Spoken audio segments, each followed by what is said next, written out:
Bonjour et bienvenue dans ce deuxième épisode du Mag du Biocontrôle. Aujourd'hui, on vous parle d'un sujet qui peut paraître un peu exotique, mais pas tant que ça.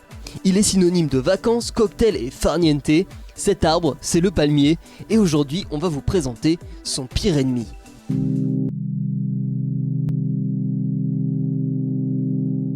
Ah, les palmiers. On se verrait déjà en Floride, à Miami ou sur les plages ensoleillées de Los Angeles. Ce serait oublier que cette plante est originaire du pourtour méditerranéen et qu'on en compte une grande population dans le sud-est de la France et en Corse. Sauf qu'aujourd'hui, ceux-ci sont menacés. Vous voyez, ça c'est un palmier en bonne santé. Et là maintenant, c'est un palmier victime d'un véritable tueur en série. Le coupable est originaire d'Asie et a débarqué en France il y a maintenant 10 ans. Son nom, le Red Weevil, un vrai nom de méchant de comics. En France, on l'appelle le charançon rouge. Un nom un peu moins flamboyant, mais un effet tout aussi destructeur. Comment ? La femelle va venir pondre jusqu'à 200 œufs, dont les larves vont ensuite s'attaquer au cœur du palmier et entraîner son dépérissement, et ce, en moins de 12 mois.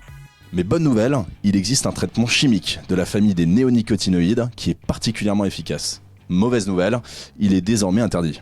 Mais en France, on est ingénieux. Si on ne peut pas empoisonner le charançon, eh bien on va le piéger. Depuis quelques semaines seulement, il est possible d'utiliser un système de piégeage de masse via l'émission de phéromones sexuels, et heureusement, car on estime à 500 millions d'euros les pertes liées à cet insecte depuis son escale en Méditerranée.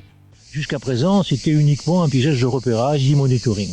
Et on s'est aperçu qu'on pouvait faire beaucoup mieux avec des pièges, en particulier avec ce type de piège, qui s'appelle Multi-Funnel Trap et qui montre une très grande efficacité, comme l'ont prouvé beaucoup d'expérimentations qu'on a pu réaliser depuis.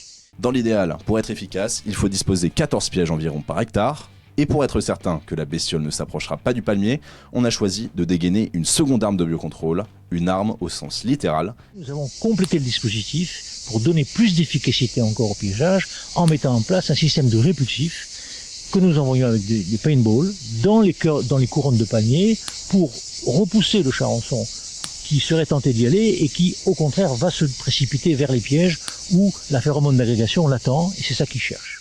Le projectile, qui prend la forme de billes autobiodégradables, va provoquer l'effet d'une boule puante sur la femelle et l'éloigner ainsi du site de ponte. Bref, que du naturel pour redonner des couleurs à nos palmiers. Petit bémol, cet arsenal de biocontrôle n'est pas suffisant pour éradiquer le charançon, mais à défaut, il s'agit d'un solide outil pour stopper sa propagation et contrôler sa population.